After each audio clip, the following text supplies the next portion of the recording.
is grounded purely on humanitarian principle and Pan-African solidarity, to offer temporary refuge where needed, to prevent further human suffering, and to maintain our credibility as a responsible regional actor.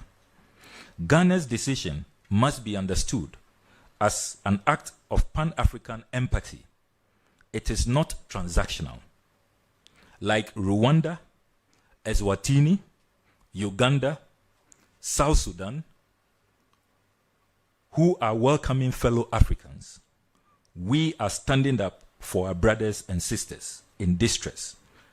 And this should not be misconstrued as an endorsement of the immigration policies of the Trump administration. It is worth emphasizing that since the days of our forebears, Ghana has hosted freedom fighters, welcomed all Africans in the diaspora, offered them safe haven, resources, citizenship, and even our passports. That is why we are seen as the Mecca of Pan-Africanism. We shall not depart from that inspiring track record. I shall now discuss passport administration. Distinguished ladies and gentlemen, I am pleased to report that the recent reforms undertaken by my ministry in respect of passport administration have already begun yielding significant results.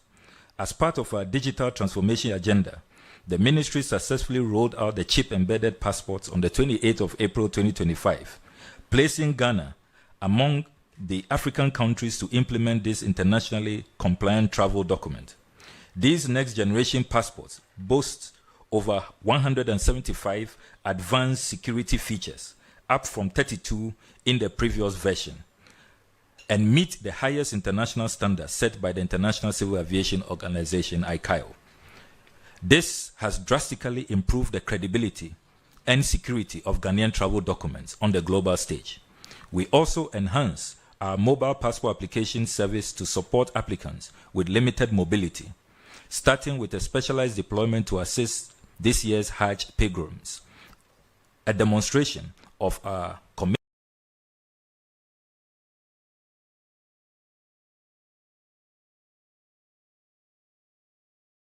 system in partnership with 2 courier companies.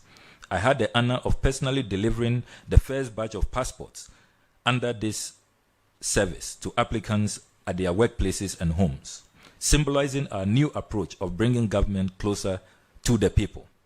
As of 10 September 2025, a total of 161,824 chip-embedded passports have been printed, of which 122,895 have been successfully delivered to applicants.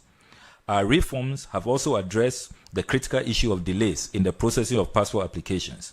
Additionally, we have rolled out the 24-hour passport operations, ensuring a shorter turnaround time for passport issuance and delivery within 15 days to any part of the world.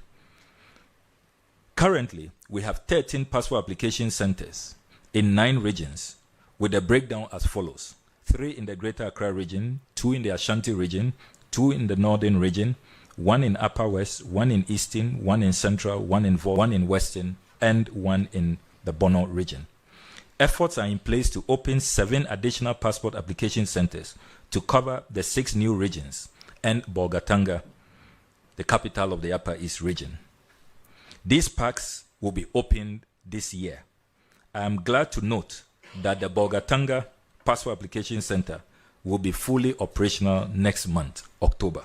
I know our compatriots in the Upper East have been agitating for this, and I'm glad that next month your suffering will be over. We apologize to you for all the stress and the hassle, but the wait is over. Next month, I will personally be in Bolga to open this new park. The ministry has also received the tenders for the Passport Head Office Annex building project and is currently evaluating them.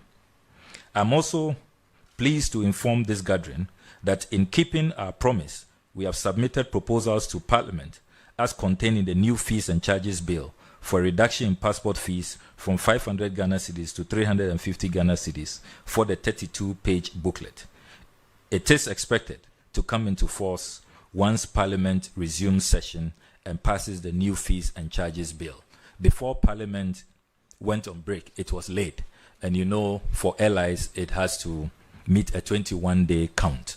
And we couldn't get to 21 days before we took the break. But when we resume, certainly the count will be on. And after 21 days, this will come into force. It's quite miraculous that we are seeing all these reforms, these enhanced services, and yet the fees are going to go down. This is really remarkable. Meanwhile, we are also introducing a same-day passport delivery service for those with emergencies and members of the business community who may require super express service with a shorter turnaround time beyond the expedited service that we already render.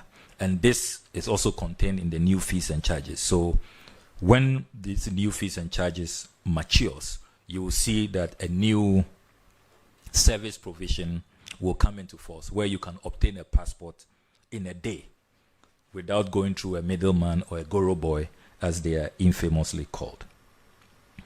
The era of passport backlogs, I inherited over 70,000 of them, waiting for months before your passport is issued and being exploited by the infamous goro boys, are all behind us now.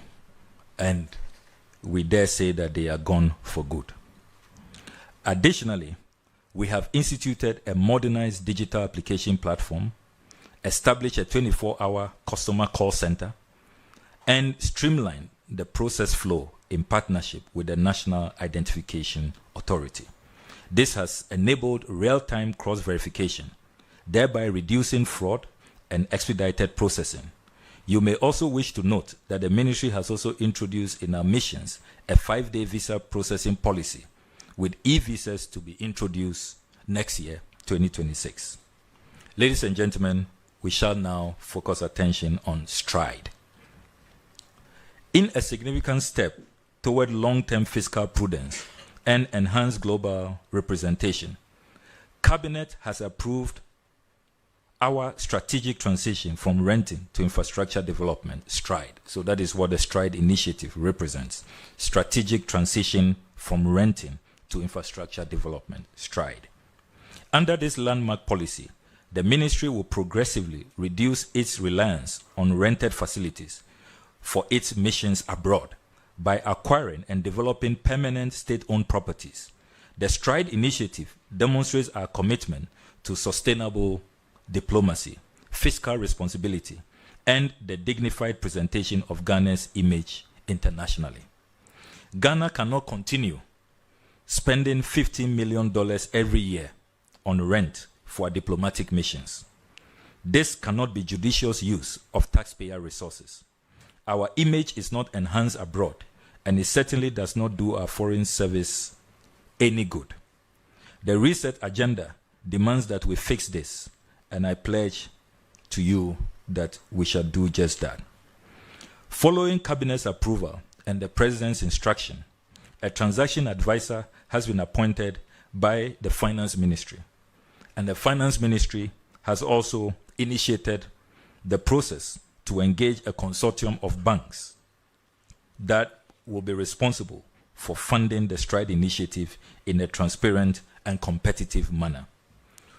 So far, we have documentation confirming land donation to Ghana in 23 countries for construction of chanceries and residences. These lands will be fully utilized to save costs and drastically reduce the financial burden of STRIDE. So in 23 countries, we don't have to purchase land. We have donations because of our good bilateral relations with the governments of those countries. And it really cannot be prudent to own lands in these 23 countries and at the same time be renting at really exorbitant costs for all these decades.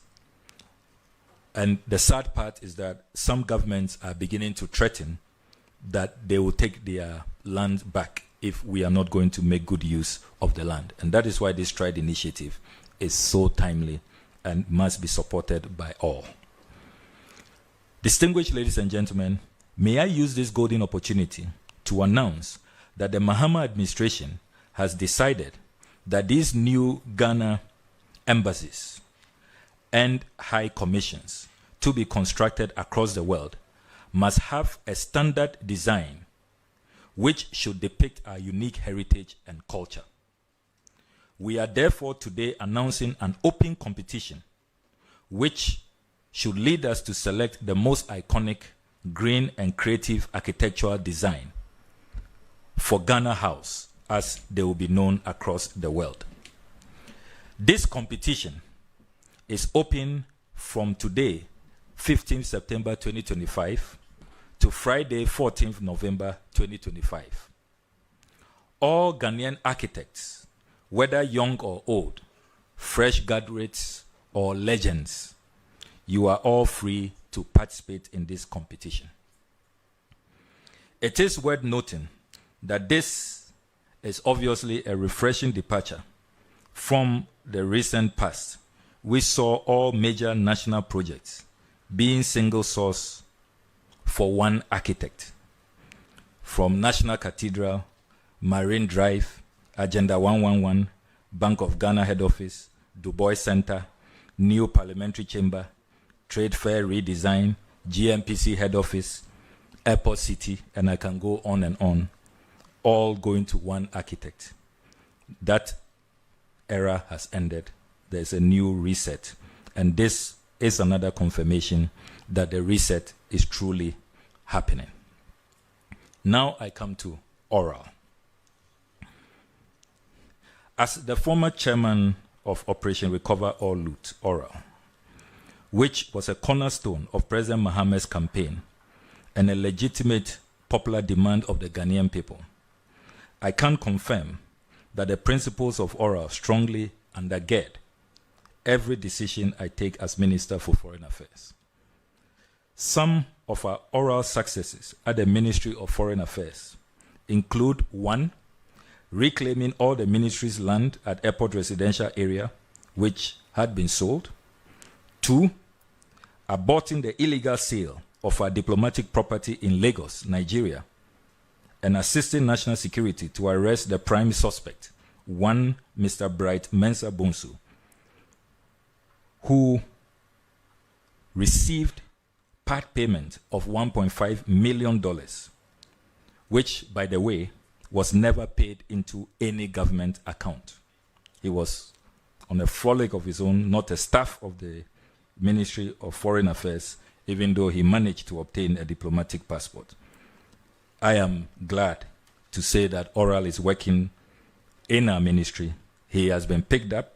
He is in the firm grips of national security, and that $1.5 million must be returned to the owners. That property is not for sale. 3, we have also reversed the ministry's initial decision to sell our diplomatic property in Lusaka, Zambia. 4, we have made clear that no sale of the ministry's landed properties will be tolerated. Pursuant to that, we have established an asset register to take proper inventory of all our assets. 5, we have cancelled a November 2024 $3.5 million Abidjan Embassy renovation contract, which did not follow due process and was not budgeted for. That transaction has been cancelled. 6, we have also boldly and decisively dealt with the canker of corruption at our Washington, D.C. mission, and we have embarked on systemic overhauls. The details are well known. This became a matter of considerable national discussion. Ladies and gentlemen, to guarantee value for money, transparency and accountability, no contract has been awarded on a single source basis since I became foreign minister. There is strict instruction to our procurement department to ensure that all procurement is competitive and complies with the Public Procurement Act. From the passport courier companies you are seeing working, it was done competitively. Ticketing is being done competitively. The Passport Head Office project is being done competitively. Even contracts as mundane, you may think, as cleaning contracts, are instructed that it should be done competitively. The purchase of staff buses, competitively. Every single contract has gone through a competitive, credible process. Competitive procurement is no longer the exception, is no longer rare. It is now the mainstay. I am able to disclose that Oral does not enjoy only local support. There is overwhelming international support for Oral, which our ministry has been facilitating with other institutions of state. We shall continue with our international collaboration as we support President Mahama and the Attorney General to make Oral succeed.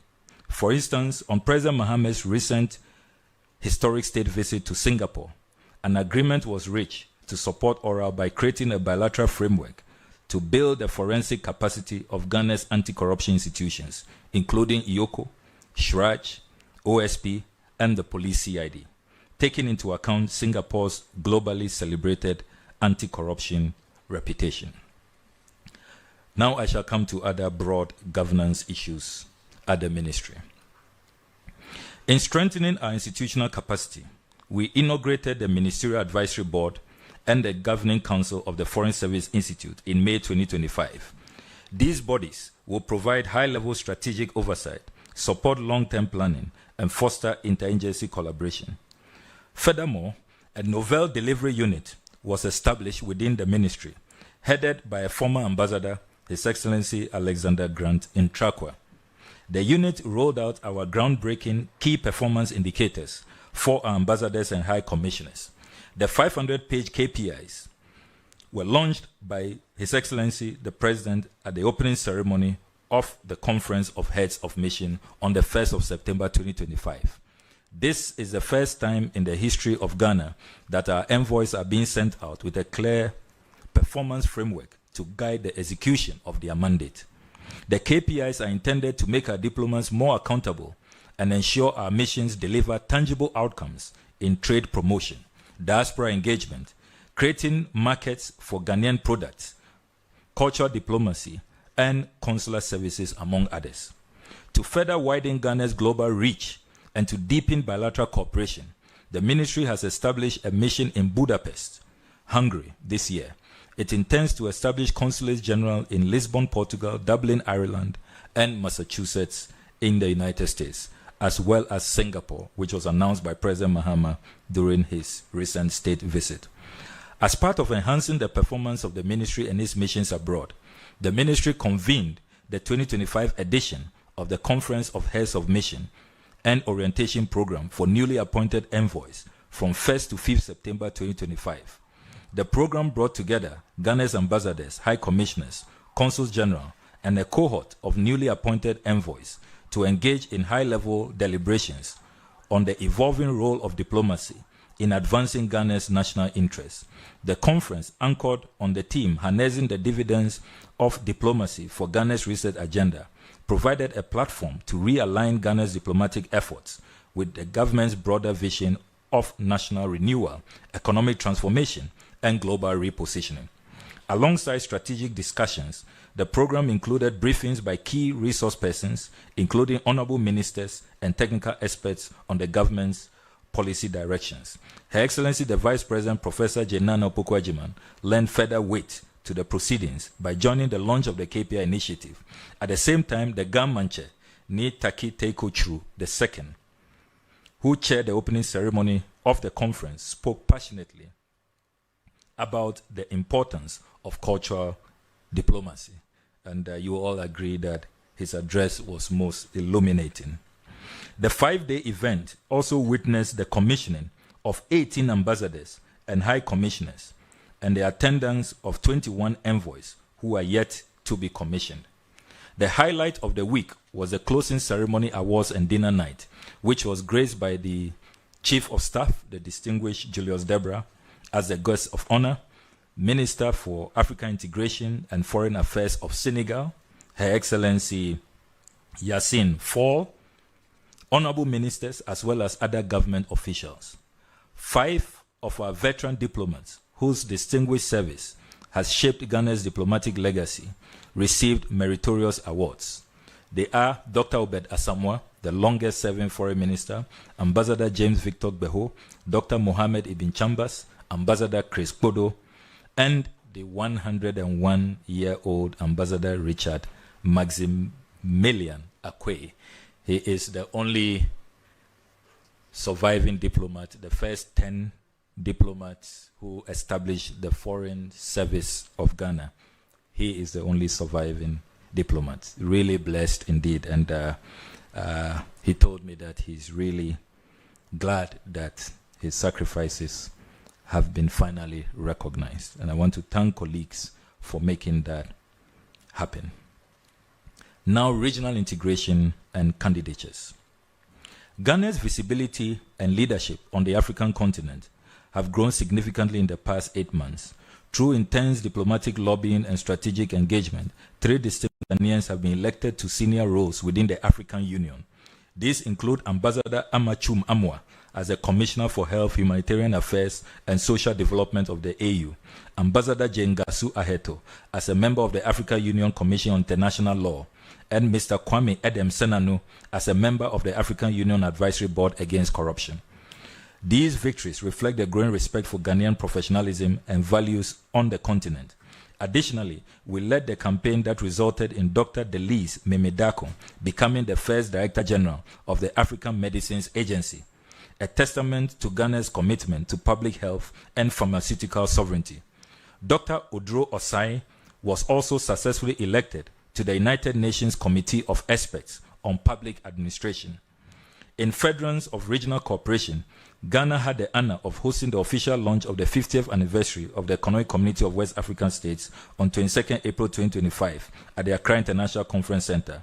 The event brought together heads of state, ECOWAS Commission heads, and key stakeholders to reflect on 5 decades of regional integration and chart a new course towards a more prosperous, peaceful, and united West Africa. Now, I shall focus on multilateral cooperation.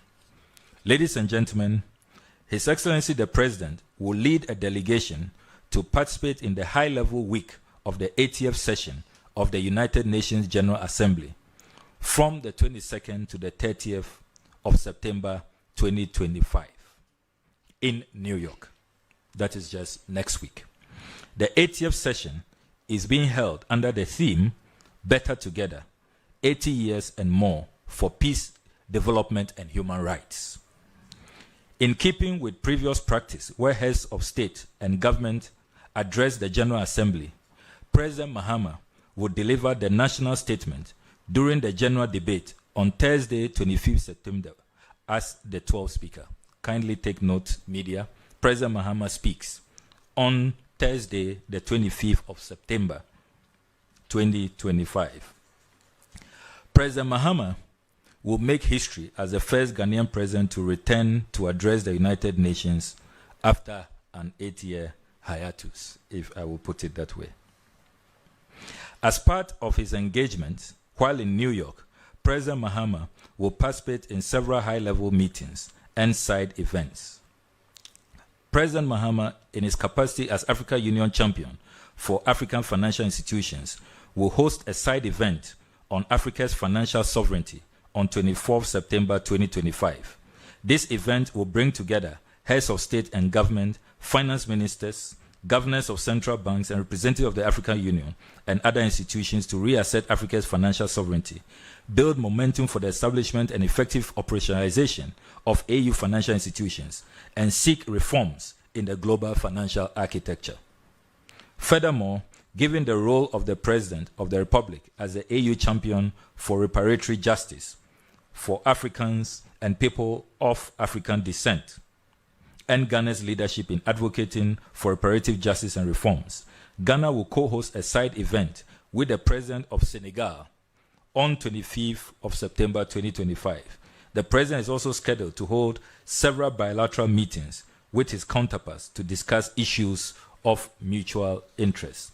Some of the highlights of these bilateral engagements include a bilateral meeting with the President of South Africa, a bilateral meeting with the President of the Republic of South Korea, a bilateral meeting with the Emir of Qatar, the Crown Prince of Kuwait, the President of Sudan, Prime Ministers of Netherlands, Austria, Ukraine, and Suriname.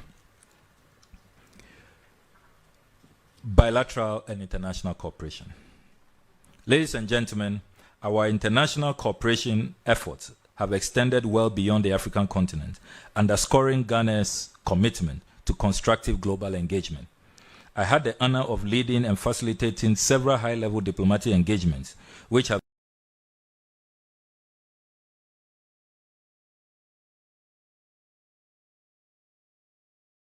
agreement for ordinary passports with the Kingdom of Morocco. We have also concluded and ratified visa waiver agreements with the Republic of Mozambique, the Republic of Colombia, the Democratic Republic of Sao Tome and Principe, and the Commonwealth of Dominica. I have also concluded in recent weeks visa waiver agreements with Serbia, Algeria, and Angola. These agreements represent a significant step towards enhancing the global mobility of Ghanaians, placing more value on the Ghanaian passport, and fostering stronger economic, cultural, and people-to-people exchanges. The ministry also facilitated the ratification of the following treaties and agreements by Parliament. The Treaty on the Prohibition of Nuclear Weapons, which President Mahama will be depositing as part of his UN General Assembly commitments. Host country agreement between Ghana and Alliance for a Green Revolution in Africa, AGRA. Agreement on world trade. Host country agreement between the Republic of Ghana and Afrobarometer LBG. Protocol relating to an amendment to Article 50A of the Convention on International Civil Aviation, signed at Montreal on 26 October 1990. Agreement on World Trade Organization, WTO fisheries subsidies. Constitution of the African Civil Aviation Commission, AFCAC. The 2012 Cape Town Agreement on the implementation of the provisions of the Torremolinos Protocol of 1993 relating to the Torremolinos International Convention for the Safety of Fishing Vessels 1997.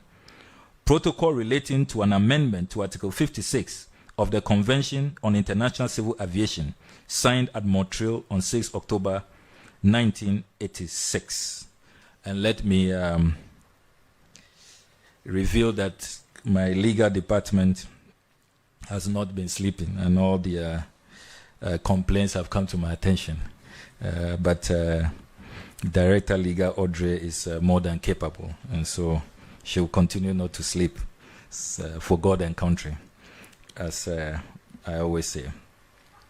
Ladies and gentlemen, our diplomatic engagements have also deepened ties with our strategic partners. I had the privilege of co-chairing the 2025 Ghana European Union Partnership Dialogue held in Accra on 17 June 2025, where we deliberated on priority areas including trade and investment, climate action, security cooperation, and youth employment. Other political consultations include the Maiden Ghana-Qatar political consultations held in Accra on 24 April 2025, during which 9 MOUs were discussed. MOUs for cooperation in the field of tourism and business events and mutual cooperation in the field of health are ready for signing, while a few others are at various stages of negotiation. The maiden session of the Ghana-Kuwait political consultations was also held in Kuwait on 26 May 2025. 4 MOUs in the following areas were discussed: exchange of labor in the private sector, maritime cooperation, recognition of seafarers, tourism, culture, and creative arts. The 9th session of the Ghana-Switzerland political consultations took place in Bern, Switzerland, on 3rd March 2025. Discussions during the event centered on key areas of cooperation between the Republic of Ghana and the Swiss Confederation, spanning 4 main thematic categories: political relations, bilateral relations, regional matters, and multilateral matters. The 4th Ghana-Netherlands political consultation was held at the Ministry of Foreign Affairs of the Kingdom of the Netherlands in The Hague on Wednesday, 2nd July 2025.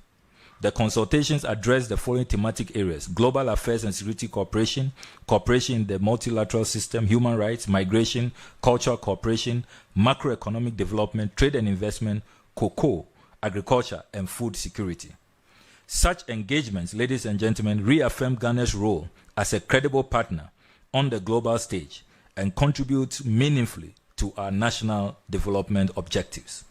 A milestone in our strategic bilateral engagement was a historic state visit of Prime Minister Narendra Modi of the Republic of India to Ghana from 2nd to 3rd July 2025, the first by an Indian Prime Minister in over 3 decades.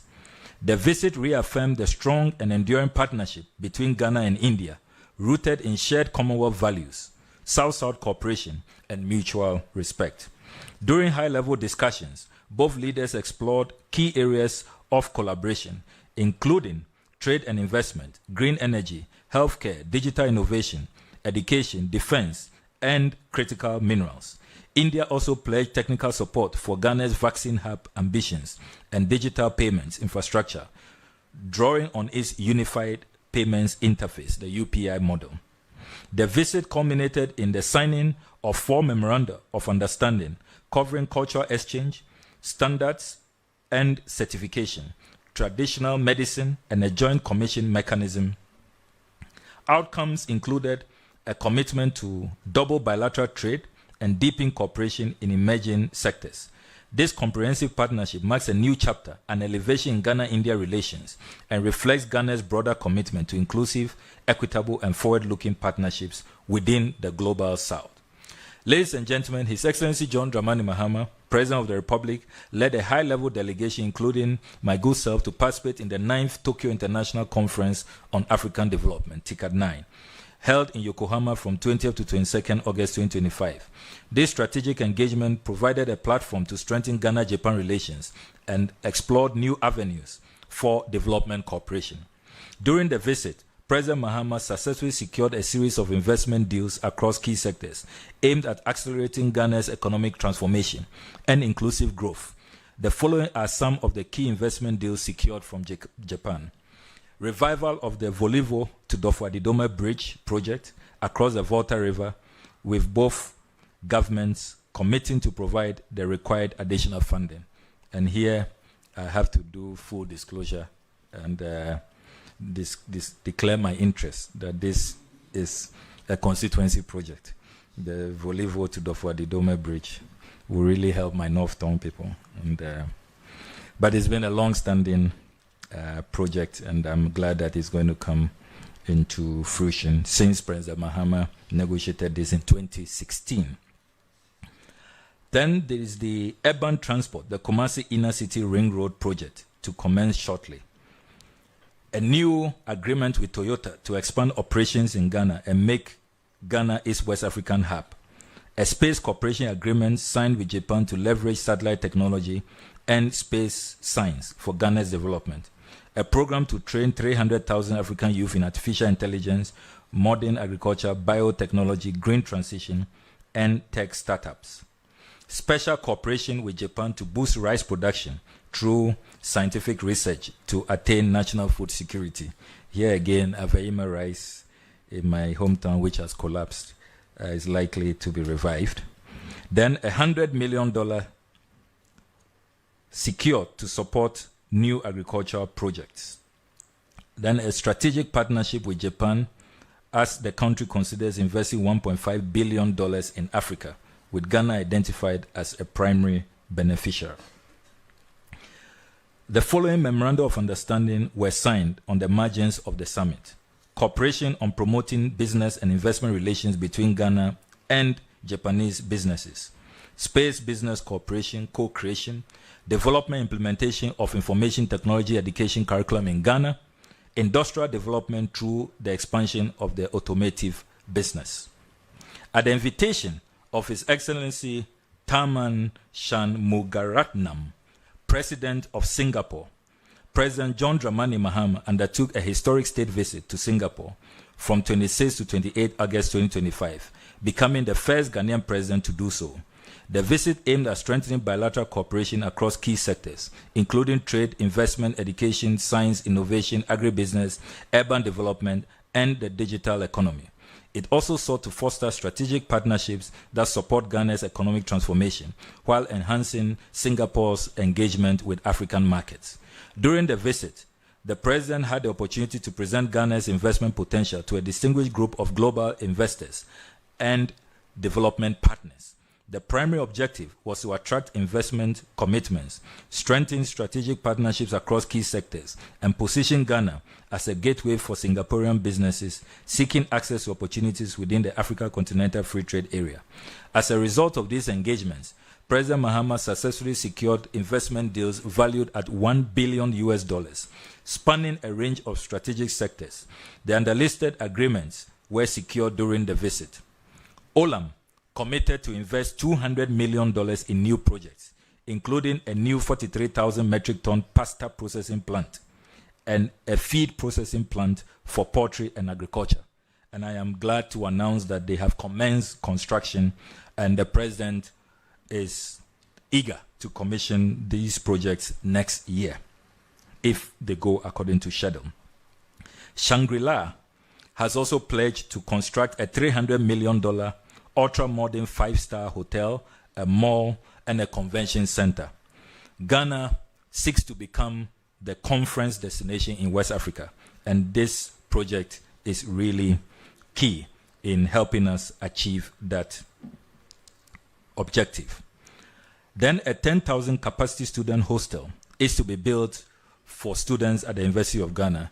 We are told that the residential deficit is now in excess of 50,000, and this will go a long way to reduce the plight of our younger compatriots who are forced to grapple with in, out, out, out, as we hear.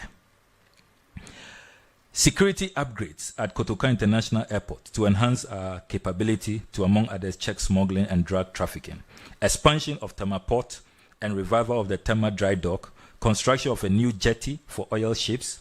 Partnership with Singapore to establish road material testing labs across Ghana. Collaboration between the central banks of Ghana and Singapore to launch a common payment platform to enhance Africa-Asia trade. A TVET collaboration with Singapore Institute of Technology to establish a model Accra Institute of Technology. Execution of projects under the bilateral carbon credit agreement.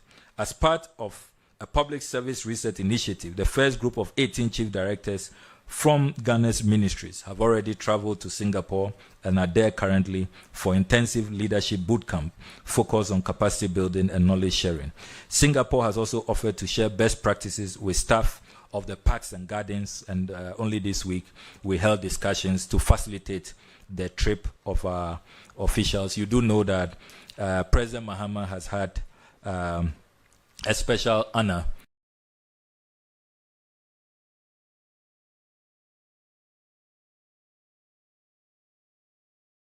a special orchid has been named after him. He's the only second Ghanaian after Kofi Annan to have that honor at that UNESCO heritage site. And we are glad that our parks and gardens officials are going to work with their Singaporean counterparts so that we can also beautify Ghana. Interestingly, both parks and gardens were established in the 1850s to 1870s by the same colonial masters we share. President Mahama also held bilateral discussions with Prime Minister Lawrence Wong. A key highlight of the engagement was the signing of 3 memoranda of understanding as follows: MOU on bilateral consultation to enhance diplomatic coordination, MOU on capacity building to foster skills development, MOU on the adoption of Singapore's standards of mass flow meters. Distinguished ladies and gentlemen, our strategic partnership with the People's Republic of China has expanded significantly, marked by increased diplomatic engagement, deepening economic cooperation, and the pursuit of mutual beneficial development initiatives. On 7 July, I signed a $30 million grant agreement with the Chinese government to support the construction of a modern market in Ablakwa, the Volta region's largest border town. This grant complements earlier Chinese support to Cape Coast and reflects a balanced approach to regional development. Ghana is one of the African countries to benefit from the zero tariff access offered by the Chinese government for African exports to the Chinese market. We have open negotiations on electric vehicle assembly, bauxite to aluminium value addition, and the establishment of direct flights between and major Chinese cities. Ghana continues to strengthen its global diplomatic footprints through both inbound and outbound high-level engagements. We had the honor of hosting official visits from several global leaders, including the President of the Czech Republic, the President of the Democratic Republic of Sao Tome and Principe, and His Majesty the King of Eswatini. The Deputy Prime Minister of the United Kingdom, I should say now former Deputy Prime Minister Angela Rayner, who resigned last week, among others. These visits resulted in the signing of several critical MOUs in key sectors such as civil aviation, political consultations, cultural exchange, and economic cooperation, underscoring Ghana's role as a trusted partner in multilateral and bilateral relations. In furtherance to a strategic diplomatic agenda, I undertook working visits to Togo, Benin, Nigeria, Algeria, Morocco, Cape Verde, Germany, and the United Arab Emirates. Please take note that I started with my neighbors. Good neighborliness remains a major foreign policy objective of our country. These visits focused on deepening bilateral ties, exploring new areas of cooperation, and advancing Ghana's foreign policy priorities.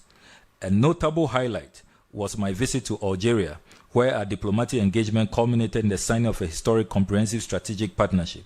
This far-reaching agreement encompasses collaboration in defense, higher education, cultural exchanges, visa waivers, and improved air connectivity. We also jointly committed to expanding bilateral trade while securing renewed scholarship opportunities for Ghanaian students, particularly in fields such as artificial intelligence and engineering. The ministry is also in discussion with the underlisted countries to sign labor mobility agreements with them, enabling Ghana to export its human resources and create employment opportunities for its citizens as they also come back more skilled to help our economy grow. And the countries are Jamaica, Germany, Barbados, Trinidad and Tobago, Antigua and Barbuda, Qatar, UAE, Serbia, and Bulgaria. Together, these engagements reflect Ghana's unwavering commitment to deepening international partnerships that align with our national development goals while promoting peace, prosperity, and mutual respect on the global stage. As part of Ghana's economic diplomacy agenda, I participated in the Forum on China-Africa Cooperation, FOCAC, as well as a dedicated Ghana Business Forum held in Guangzhou. These high-level engagements provided a strategic platform to advance Ghana's investment promotion efforts and strengthen commercial ties with the People's Republic of China. During this forum, I held direct discussions with over 30 leading Chinese enterprises, including Huawei, the global group Beijing Construction, and GAC Motors, to position Ghana as a preferred destination for sustainable investment and industrial partnerships. These engagements have already begun yielding tangible outcomes. Notably, GAC Motors has expressed a keen interest in establishing electric vehicle manufacturing operations in Ghana. They are due to arrive in Ghana next month to begin preparations for the establishment of this electric vehicle manufacturing company. This step aligns with our broader goals of advancing e-mobility and green industrialization. In addition, several companies demonstrated strong interest in supporting infrastructure development and digital transformation initiatives. Through these efforts, ladies and gentlemen, we continue to prioritize investment opportunities that align with Ghana's comparative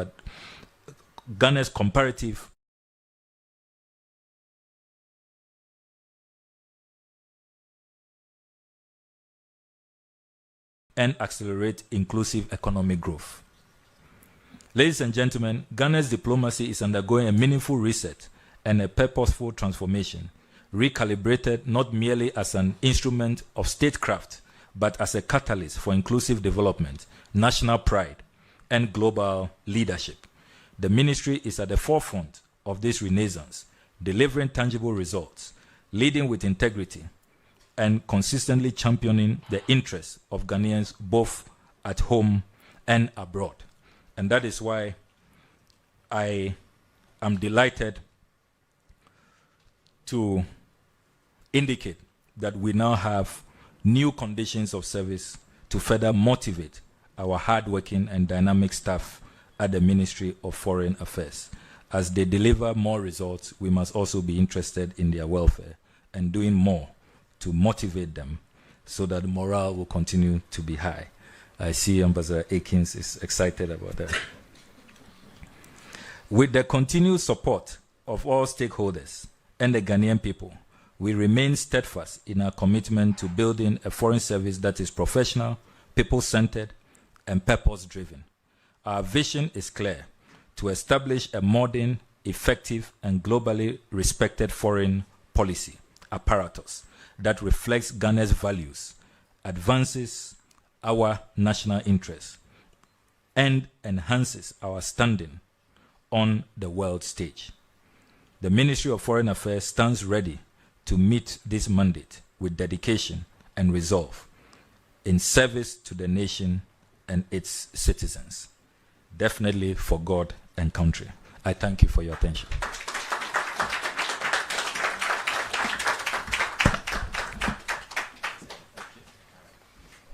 Thank you, Honorable Minister, for that comprehensive appraisal of the workings of the Ministry for Foreign Affairs. At this stage, I would invite questions from the media. In the interest of time, we will take one round of questioning. So, as many of you who have questions, please proceed to the microphone on my left, identify yourself, and go straight to your question. Each journalist will be restricted to one question, please, so that we can maximize the remainder of the time. The floor is now open, please.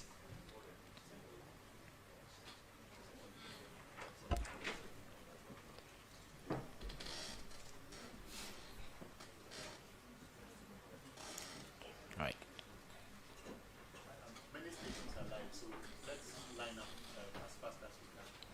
So in the interest of time, please line up if you have a question. My name is Maxwell. I work with Joy FM and Enjoy News. My question is on the third country deportation. The minister has clarified a lot of the issues regarding parliamentary ratification. But this morning, I've seen quite a number of international media, AP News, Reuters, reporting that some of the deportees were held in very squalid conditions on their way here to Ghana. They report that some of them were held in garments, straight jackets, their movement restricted for about 16 hours. I want to find out from the minister whether government is not concerned about the bad press that this would generate for us, and then secondly also being seen in the eye of the rest of the world that we are an enabler, perceived enabler of human rights abuses. Secondly also... if you may clarify, who has been accused of this alleged human rights violation? No, they are claims because...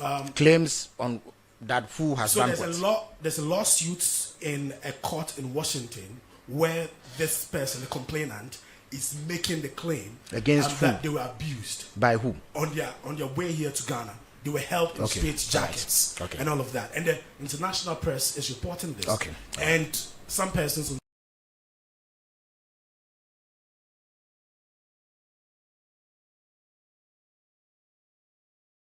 Second question is tied to this. Second question. All right, I'll give you that dispensation. Thank but you. Only this time. Yeah.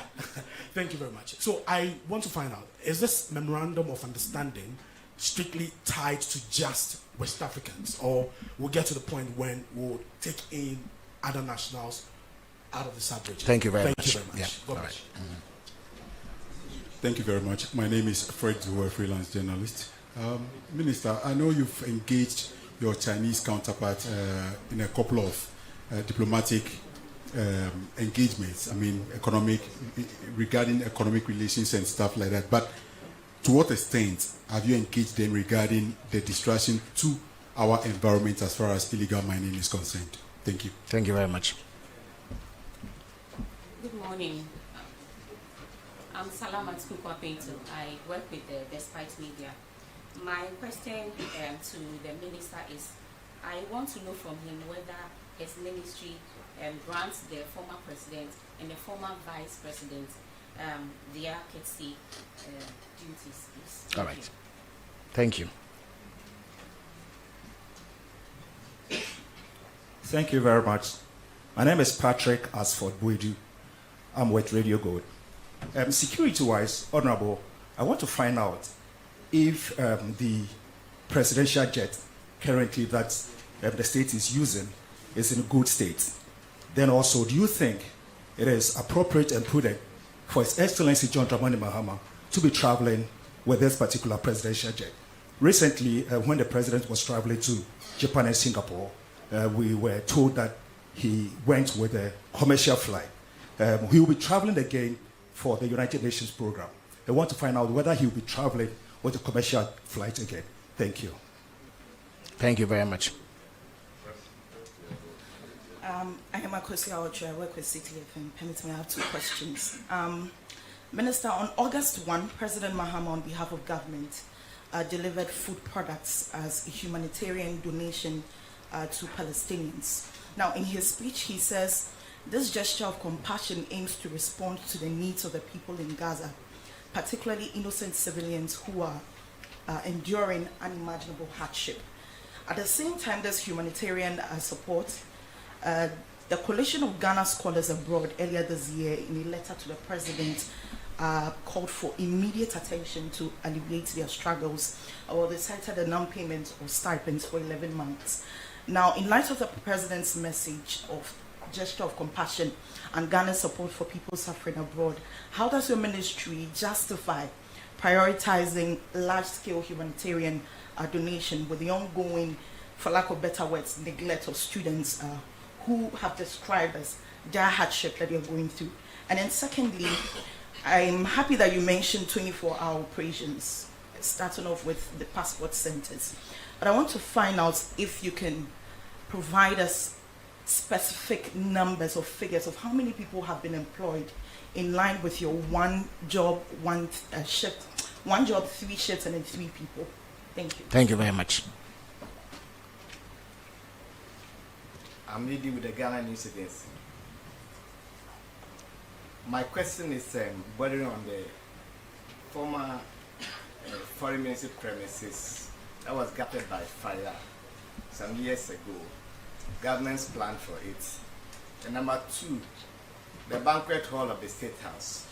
It has been left in a state that we are no longer using it. And when a building is in such a situation, it will be deteriorating further and further. And the third one is on the Accra International Conference Center. Years back, there were some development of cracks in the building. And what is government doing about these 3 state assets? Thank you very much. Let me indicate that this will be the last question. The minister would answer these questions, after which we'll bring the proceedings to an end. Thank you very much. Honorable Minister, the floor is yours.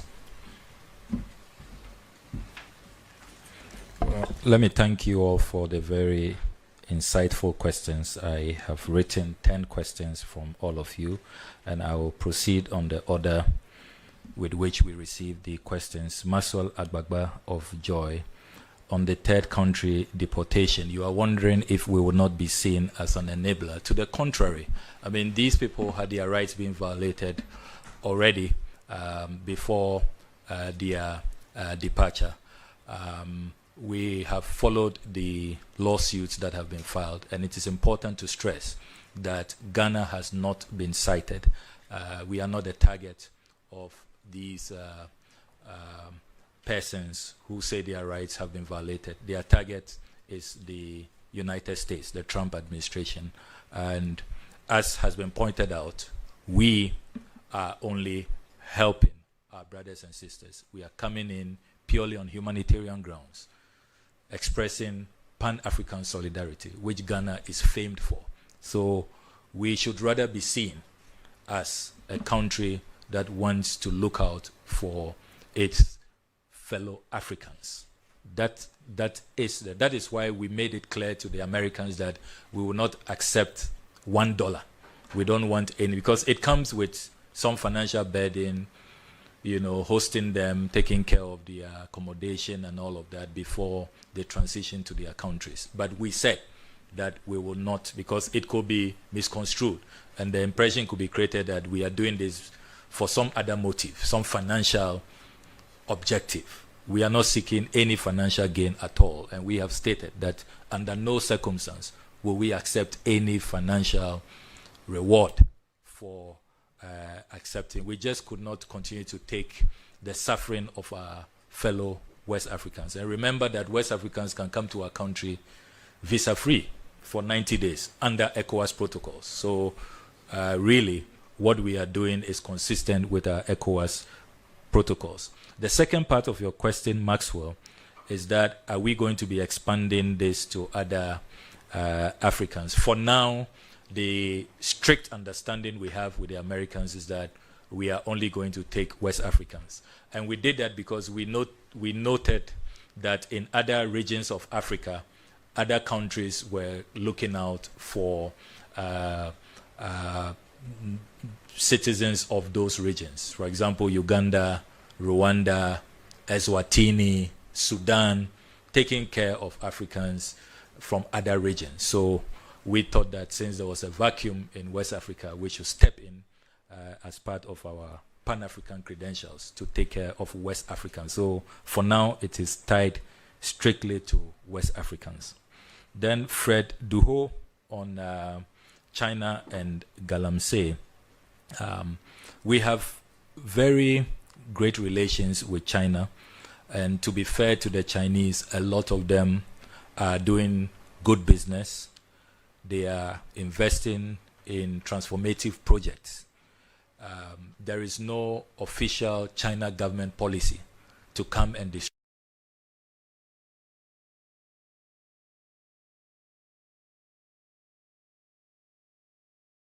us to get rid of their nationals who come in. And as you do know, we have been cracking down, arresting them, prosecuting them, and we will continue with the arrests and prosecutions. I can confirm to you that as part of my recent visit to China, I went to the state where they are notorious for sending their nationals here to engage in Galamsey. I met with the governor, the city authorities, and Director Asia is here. He can confirm that in that meeting, I did not mince words at all. I really stated President Mahama's position that this cannot continue. We welcome good investors to come partner with us and transform our economy, but we will not accept you sending your nationals here to engage in Galamsey. And we made that very clear to the city authorities. What we have also done subsequently following that meeting is that we have a new policy now at our embassy in Beijing and our consulate in Guangzhou, where we no longer process group visa applications. That's the new policy.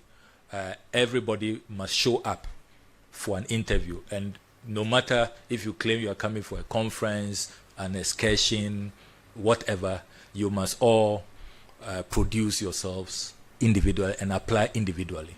So there is a strict directive that no more group processing of visas, which was one of the outcomes of the meeting we held with the city authorities. I forget the name of that city.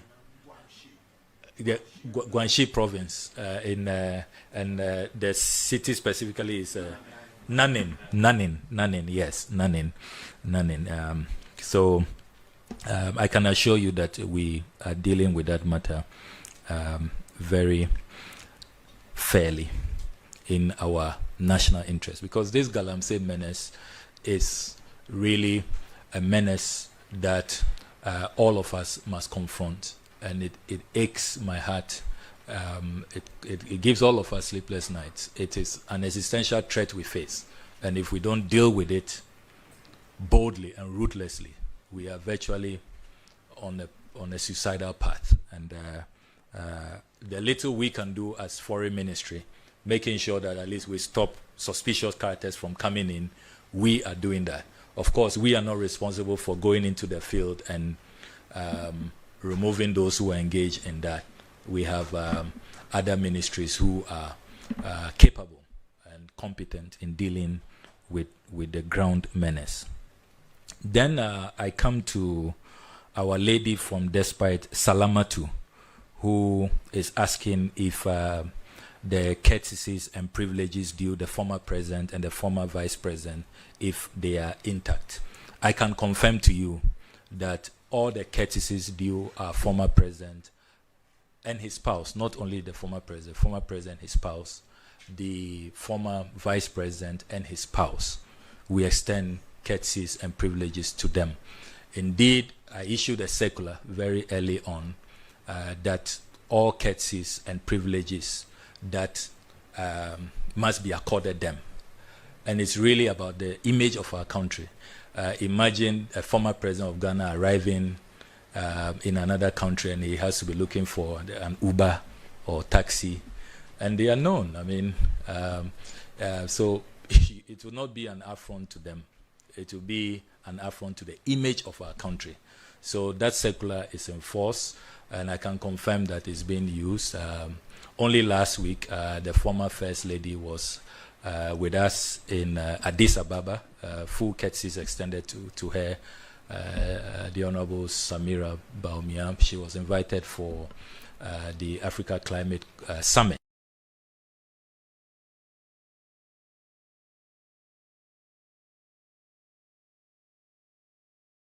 Called me to confirm that can he still proceed to extend full courtesies. I said, yes, why not? Go ahead. So we have been doing that. And I want to assure you, every request I have received, I have approved without delay.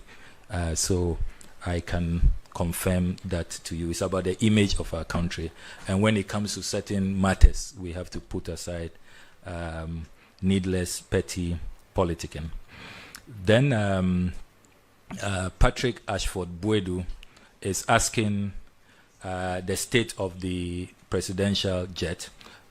The presidential jet, the last briefing we had in cabinet is that it is still being serviced in France. As the president has explained to the public, it went for routine servicing, and it was discovered that there was massive corrosion. I think that the late defense minister was also in parliament to provide details, and that massive corrosion has led to a very long delay in the servicing of the presidential jet. You also asked that how will President Mahama be traveling? President Mahama has not complained about commercial travels. I have seen some people say, oh, President Mahama spent 22 hours in Dubai, and they blame me for that. I saw a colleague of yours apologizing to President Mahama. That is because of me. That if President Mahama had his own way, he would have chartered a luxury jet. But because I'm foreign minister, he cannot do that. That is so unfair to President Mahama. That was just propaganda. It is not true. No president will be allowed to be stranded at an airport. Let us get serious and stop this childish propaganda. We have a consulate in Dubai. We have a full mission in UAE. I mean, you think that foreign service officials there will keep their job? If it comes to my attention that the commander-in-chief, our president, was allowed to be stranded at an airport in Dubai because he couldn't charter a jet.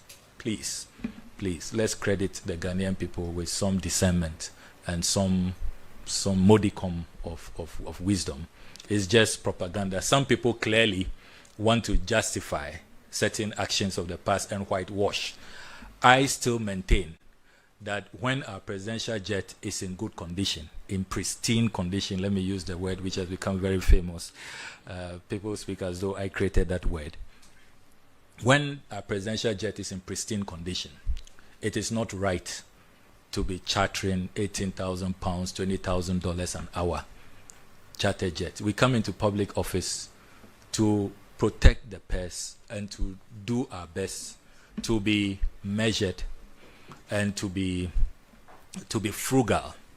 President Akufo-Addo himself promised us at his inauguration that he was coming to protect the public purse. So I do not see why some people want to use this as some opportunity to settle, political scores and to come after me in the most unfair manner. Everything I stood for, I still stand for that. And I still maintain that Ghana needs a presidential travel policy. Are you aware, ladies and gentlemen, that in the United States of America, when the president uses the presidential jet for private business, maybe fundraising for his campaign or for campaign activity, he is made to reimburse the American taxpayer. These are rich countries, superpowers. We go to borrow from them. But they have a presidential travel policy to protect the public purse. And some of us advocated for that. And because of that, we've become enemies to some. But these are principles I hold dear. And I know that I'll be vindicated with time. Indeed, I have a private member's bill in Parliament advocating for a private member's law which will regulate presidential travels and make sure that these things are not left to the discretion and pleasure, personal idiosyncrasies of whoever is president. And so these things are not targeted at any specific person. For example, I've heard some people say that I must have something personal against the former president. I don't. And probably you can tell from the previous question about presidential privileges and courtesies, which I very readily and happily grant. I have nothing personal against President Akufo-Addo. It's about principles. And if you go through a Hansard, President Akufo-Addo himself, in opposition as ranking member of the Foreign Affairs Committee, espoused some of these principles. You go to the Hansard of 1999, when President Rawlings tried to purchase a new jet under economic, difficulties, and read his debate and the positions. You would think that it's me, speaking today. So you ask yourself, what has really changed, and why should I be subjected to so much attack and opprobrium just for trying to say, let's be committed to protecting the public purse? If we think that the presidential jet is not fit for purpose, and that's what I've been saying, even I said it in Parliament, go to the Hansard, when I invited the former defense minister.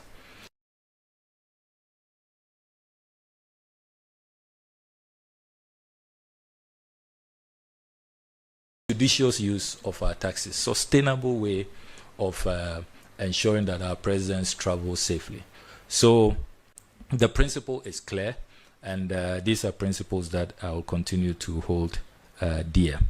So I hope that Patrick Ashford-Boadu, I've dealt with your matter. Then Akosia Ochre of City FM. Oh, you have 3 minutes. I'll wrap up quickly. Akosia Ochre of City FM.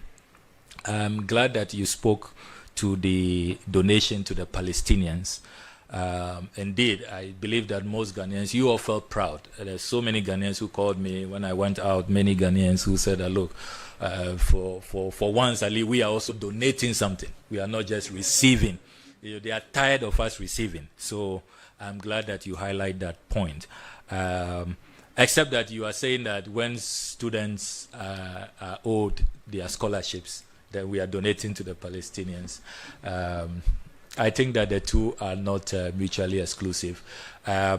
We inherited quite a substantial arrears across countries. And as you do know, we only carry out consular services, assist with the students, sometimes help them even with counseling and psychological well-being. But we don't pay. We are not responsible for payments. We only bring it to the attention of the Finance Ministry or the Scholarship Secretariat. The last briefing I received is that these arrears are being cleared. For example, the students who were in Memphis, their arrears, I think, largely has been cleared. The threat of removal from their schools has now been addressed. So we are paying. It's all part of the arrears. But let us not say that when we see people dying and on humanitarian grounds, we can help them with our made in Ghana chocolates, our cocoa, we shouldn't do that because we owe student fees. Then 24-hour operation, new jobs. Yes, it is in our budget to recruit 100 more people, but we are waiting for the financial clearance. So for now, our hardworking foreign service officers are running shifts, and we are stretching them. So every now and then I visit and give them some nice smiles and other things I won't disclose. But when we get a financial clearance, we will deal with the additional 100 that we really have to engage to take care of this extra support. GNA, you have listed properties, one not under our care. Banquet hall is under the presidency, so I can't speak to that. But the former ministry building, we have been discussing it at management level, what we can do to restore it. Because, for example, accommodation, a lot of our staff are living very far away from the ministry, and we would like to build apartments to bring our staff close. So we have discussed it. We've done an expression of interest for the private sector to look at it. AICC, we have just concluded a structural integrity report. And the structural integrity report says that we can use the AICC at least for the next 5 years if we do some renovation. So let me just assure the general public that the building is not about to collapse. Engineers say that once we do some particular renovations which they have highlighted, which we intend to put in our budget to do next year, then the building will be safe to be used. But as I have said, we are counting on the Shangri-La intervention so that we'll have a new conference facility, a modernized one, to make Ghana the conference destination for West Africa. So thank you very much for your questions. So thank you very much, Honorable Minister, for giving us that comprehensive brief and for answering the questions so satisfactorily. So on that note, we draw down the curtains on today's edition of the Government Accountability Series. Barring any last-minute hitch, the Minister for Transport will be here on Wednesday to brief us on developments within a sector. See you. Thank you very much.